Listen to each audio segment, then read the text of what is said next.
Ну что ж, здравствуйте, друзья. Меня зовут Марк Вайс. Я обладатель канала в 5 миллионов подписчиков, успешный музыкант. У меня есть несколько успешных бизнесов. И сегодня я бы хотел ответить на часто задаваемые вопросы людей, которые хотят исполнения желаний, которые следят за блогерами, которые рассказывают им, как этого достичь, и почему все эти вещи могут на вас не работать, почему, покупая подписки в телеграм-каналы, получая доступ, казалось бы, к секретным знаниям, вы не осуществляете желаемое, а только даете людям деньги на их счет. Но при этом я также сторонник эзотерики, очень много в этом понимаю, достиг всех своих успехов как раз-таки благодаря эзотерике и благодаря законам мира, которые я усвоил и понял, и хочу этими законами с вами сегодня поделиться. Во-первых, хотел бы сказать про самое базовое, то, что существует в этом мире, понимание внутреннего стержня. Это одно из первых правил моего личного учения, которое называется санктомониум. У каждого человека существует стержень, на который он опирается. Существует в нашем мире множество разных стержней, такие как, например, вера, атеизм и любое, на что человек может опереться. Условно говоря, например, разнообразные учения вроде трансерфинга реальности, каббалы или прочих разных учений, которые помогают человеку вообще, в принципе, существовать в этом мире и не встречаться с оголенной физической и неприятной реальностью. Я уж не буду разбирать, как работают все эти учения и почему все это является лишь моделями этими. Но, к примеру, тот же трансерфинг реальности, например, вообще в принципе сам автор Вадим Зеланд писал про то, что трансерфинг реальности является лишь моделью. Я всегда был человеком, которому было интересно, как работает в принципе, в целом вся эта система, как устроены правила этого мира. Изучая трансерфинг в 2016 году, мне стало интересно, почему эта модель в принципе работает, потому что большинство этих учений действительно работают на большинство людей, и люди действительно достигают огромных успехов. Но также мне стало интересно, почему эта модель не работает на какой-то определенный костяк людей. То есть, например, есть люди, которые зарабатывать начинают миллионы, покупают себе красивые машины, зарабатывают деньги, у них в жизни все налаживается и все становится хорошо. Но есть люди, у которых трансерфинг просто не работает, он им не подходит, в принципе, как раз-таки по той простой причине, что не является их внутренней опорой. Веры в трансерфинг людям просто не хватает, и из-за чего он на них, в принципе, и не работает. Но давайте перейдем к сути дела, в общем-то. То есть, смотрите, мы живем с вами в дуальном мире, на втором уровне. Существует несколько разных уровней, наш мир второй, то есть есть много разных дуальностей. Первая дуальность — это дуальность, в которой есть только лишь белое, либо только черное, чтобы было проще понять. Я буду говорить быстро, уж если вы понимаете, что здесь происходит, просто подключайтесь и понимайте суть мысли, которую я пытаюсь донести. Потому что не хочется затягивать ролик на несколько часов или там на 40-50 минут, это бессмысленно. Поэтому давайте быстро просто. Соответственно, мы с вами живем в дуальности. Есть черное, белое, есть зло и добро, есть две руки, две ноги, два глаза, два полушария, добро и зло и так далее. Есть мир, который состоит из реальностей, пятиальности, шестиальности, семиальности и десятиальности. То есть всего этих миров, естественно, тоже неопределенное количество, и мы с вами находимся на втором уровне. Для чего эти уровни вообще в принципе нужны человеку и почему мы с вами это проходим? Первый наш мир, который только черный либо белый, мы в нем понимаем определенные вещи. В нас закладываются определенные данные, то есть как на флешку скидываются какие-то определенные файлы, условно говоря, да, чтобы было проще понятно было. Дуально создан для того, чтобы эти файлы прогнать, для того, чтобы вот эта нейросеть, которая на флешке находится, чтобы она понимала, что такое черное, что такое белое, чтобы она могла сделать выбор, чтобы в человеке развить, в общем-то, вот это вот сознание. Потому что давайте посмотрим с вами логически. Вот человек, он зарождается, он такой некий биоробот, да, то есть у него сознание постепенно зарождается, кто-то становится умнее слишком рано, кто-то слишком поздно, но все приходит к одному и тому же. Человек обретает вот эту свободу воли, сознания и как раз-таки обретает эту дуальность, то есть он имеет право выбирать. Соответственно, после смерти, это такой спойлер, типа мы переходим на следующий уровень, а те, кто не поняли или не осознали каких-то вещей, перерождаются и проходят этот этап заново. Это означает, что их полностью форматируют, стирают, снова закидывают данные на флешки, и прогоняют через какие-то определенные ситуации, которые все-таки помогают им обрести эту дуальность, чтобы перейти на триальность, потом там пройти свои уроки и так вот по цепочке. Для чего все это, я в этом ролике рассказывать не буду, потому что здесь у нас суть немножко про другое, да. Так все-таки, почему некоторые вот эти вот, так сказать, опоры наши внутренние в виде трансерфинга или каких-то вероучений, или ютуберов, которых вы смотрите, почему они на вас не работают? Вам просто внутренне не хватает веры в это. Вы вроде бы хотели поверить бы в это, но вы просто своим разумом не можете это себе допустить. Условно говоря, вот вам говорят, по вере вашей да будет вам, да, как в Библии написано.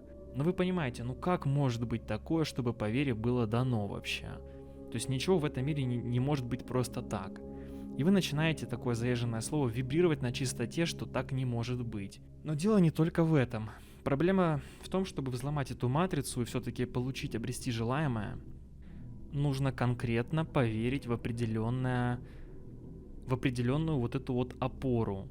Ее не может быть, если человек слишком сильно развит, есть такое выражение «горе от ума». То есть человек может сколько угодно изучать и пытаться просветлиться, получить какое-то просветление, изучать Библию, изучать трансерфинги и прочие практики манифестации, чего только угодно. Но он так и не получит желаемого, и максимум, что возможно, это какие-то из этих учений с ним как бы законнектятся, и у него что-то получится. Обрести духовный мир, например, да.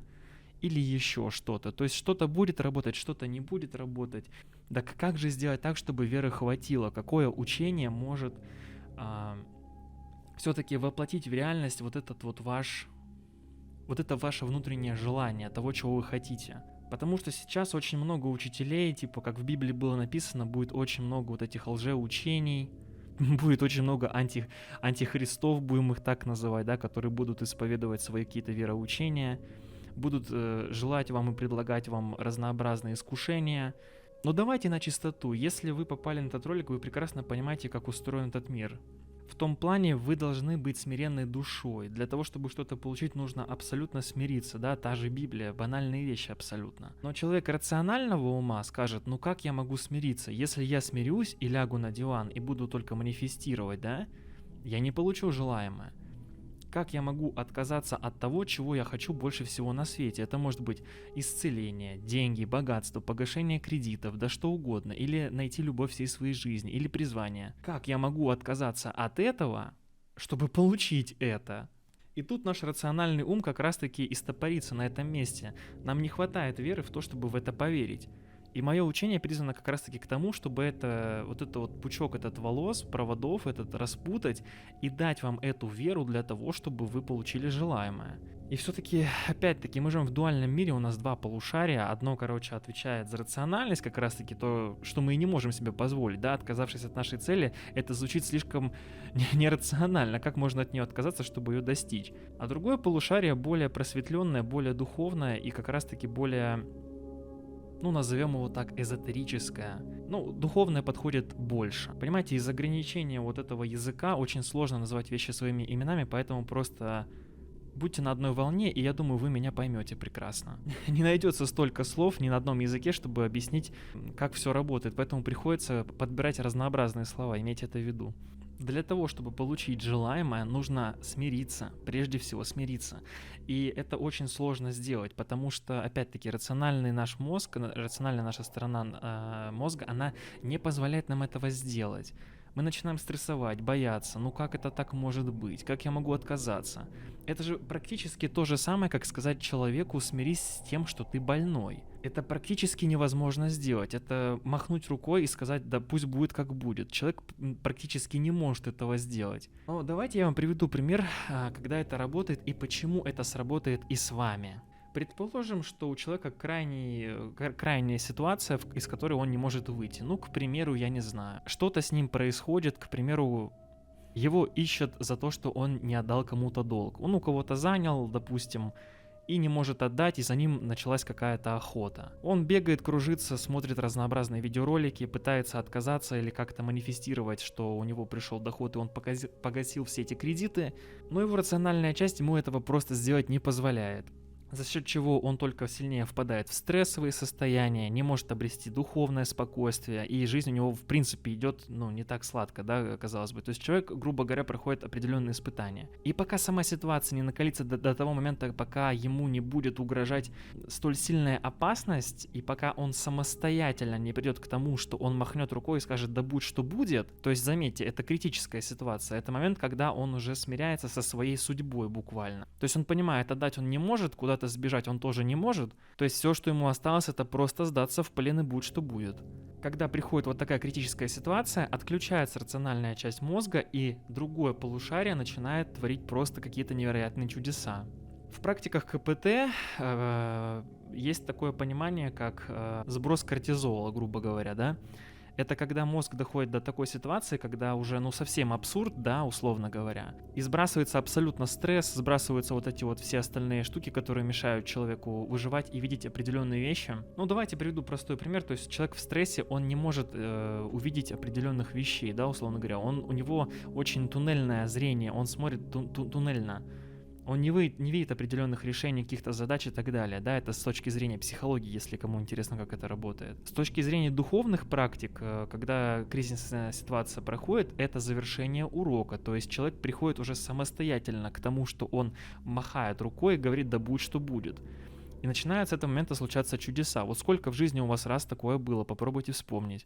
Когда уже вы махнете рукой, говорите: да будь что будет, и происходят какие-то определенные чудеса, и ситуация выравнивается каким-то определенным образом, и все становится на свои места. В этом и проблема, то есть вы определенный урок проходите, но этот урок можно скипнуть или пройти его гораздо быстрее, как раз таки практикой смирения, что наша рациональная часть мозга и не позволяет нам сделать, соответственно. То есть вот такая вот некая ловушка.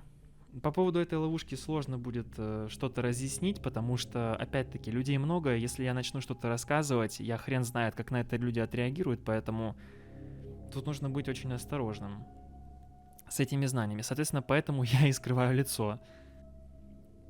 Но если коротко, кому интересно, то могу вам про это в другом каком-нибудь ролике рассказать. Давайте я вам выведу 3 основных пункта, как исполнять свои желания, чтобы вам было проще это понять и переварить вашему рациональному мозгу, так сказать, да, рептилоидному вот этому мозгу.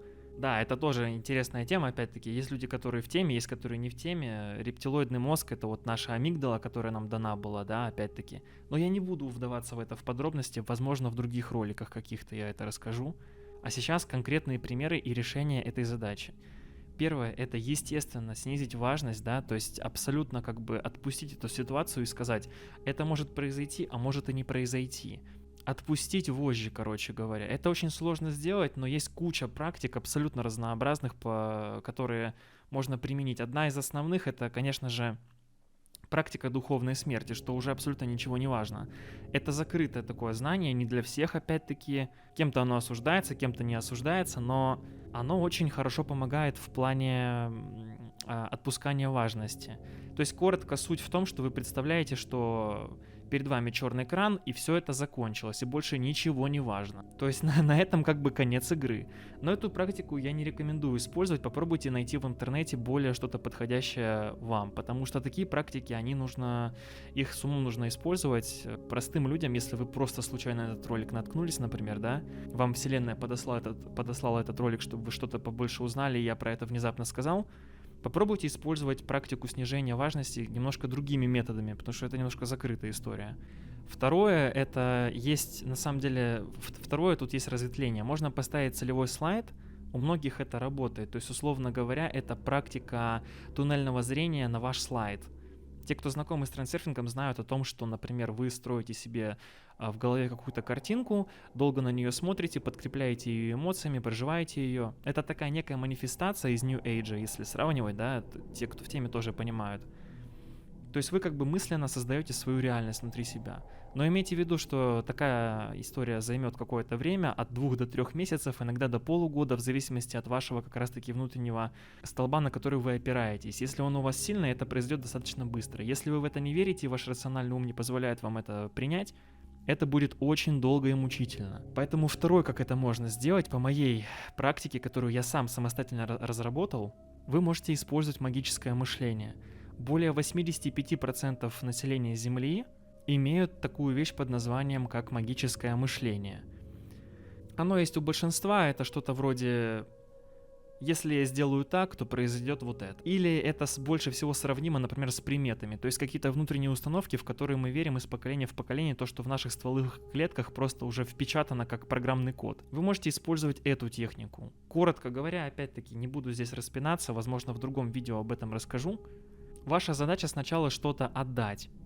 То есть, например, для того, чтобы получить желаемое, вам нужно для начала что-то отдать. Вы не можете получить что-то просто так, пока что, потому что у вас может в вашей жизни происходить просто что угодно. Вы можете в данный момент вообще расплачиваться за что-то, и вам просто невозможно сейчас будет манифестировать что-либо. Вы будете пытаться, а у вас не будет получаться, у других будет получаться, а у вас не будет получаться, и вы будете пытаться понять, а почему вообще? Поэтому самое простое действие, которое всегда работает, чтобы не затрагивать вашу карму и не затрагивать ваши расплаты или то, что у вас сейчас в жизни происходит, проще всего что-то отдать и получить. Это метод покупки. Вы всегда получаете то, за что платите, правильно? Так проще всего чем-то заплатить. Но опять-таки не рекомендую изучать колдовство или платить душой или чем-то подобным. Это крайне запрещено и приводит к тому, что вы потом просто попадете, к сожалению, в ад, что я никому не желаю. Самый простой метод — это, конечно же, заплатить, например, допустим, какими-то физическими удовольствиями. Или, например, вы заключаете какой-нибудь договор с самим собой, такая некая аскеза, знаете. Вы заключаете договор на то, что вы не едите сахар и получаете что-то взамен. Но имейте в виду, сколько даешь, столько и получаешь. Опять-таки, да, вот почему, если люди, например, душу продают, они получают столь много. Имейте в виду, что, отказавшись от сахара, вы можете попросить, максимум, например, прибавку к зарплате. Подумайте сами внутри себя, сколько бы вы за это могли получить. Ваше внутреннее сознание вас не обманет. Поэтому имейте в виду, что должна быть плата равноценная. Этот метод очень быстро работает, опять-таки, если коротко, вы можете банально, например, договориться с самим собой, что вы будете, например, делать определенные действия на определенный промежуток времени, например. Почему, опять-таки, например, работает стратегия десятины, да, так называемой? Когда вы от своего дохода отдаете десятину. Вы расплачиваетесь таким образом просто и получаете чуть больше. Но помимо того, что вы отдаете десятину, вы же создаете и рабочие места, поэтому денег все больше и больше приходит. От вас просто больше толку, поэтому вас вселенная как бы и подпушивает чуть-чуть выше. Самая простая тактика — это сделать какое-то доброе дело, условно говоря, да? Немножко подвыправить свою реальность, а потом начать манифестировать. Чтобы не расплачиваться кармой, чтобы вот это все не затрагивать, да, чтобы получить то, что ты хочешь прямо здесь и сейчас, да, и при этом вот, чтобы это быстро максимально произошло. Но быстро не бывает, бывает быстро в плане 2-3 месяца. Это как бы самое быстрое, что можно получить, да, и то это считается практически моментальным, учитывая все задержки, вселенные и так далее, да, опять-таки. Это как бы для нас время существует, потому что мы физические воплощения. У Бога-то вообще времени нету. Он хоть через год может дать и сказать, ты ж просил, получи. А мы скажем, я же просил тогда, год назад. А Бог посмеется и скажет, год назад? Я не знаю, что такое год назад. Я есть, буду и всегда был. Поэтому он может вам дать хоть в 10-м вашем воплощении в мире, да, и вы даже этого не поймете, но вы же просили и получили это. Поэтому тут очень важно формировать все эти вещи тоже, опять-таки. Это куча очень много этих всех учений, манифестаций и прочего. Это все в открытом доступе есть, но если вам интересно, могу отдельный ролик записать, как я это делаю по своей вот как раз-таки методике. Я же разрабатывал эту методику, называется Sanctimonium, если кому интересно. Они очень мало известны, потому что это сакральные скрытые знания. Но в моем кругу мои друзья, блогеры, музыканты, программисты и просто люди, которые зарабатывают много и живут хорошую жизнь, да, здоровую, они этой методикой пользуются. Опять-таки, не буду уже затягивать этот ролик, будем как бы говорить короткими такими отрывками, потому что уверен, что большинство из вас в теме прекрасно понимают, о чем я говорю. И третье, последнее. Третье существует только для того, чтобы закрыть как бы гештальт, да, потому что если бы я бы назвал 2, это было бы не слишком удовлетворительно. Поэтому третье знание, которое я вам не могу озвучить просто в принципе, потому что тогда в таком случае и первое, и второе не будут работать. Это секретное сакральное знание, которое, к сожалению, я пока что не готов вам рассказать. Может быть, когда-нибудь, но точно не сейчас. Друзья, на этом все. Надеюсь, вам понравился этот ролик. Уверен, что он попался в нужные руки, что вы досмотрели его до конца, что он поможет вам. Подписывайтесь на канал, пишите комментарии. До новых встреч.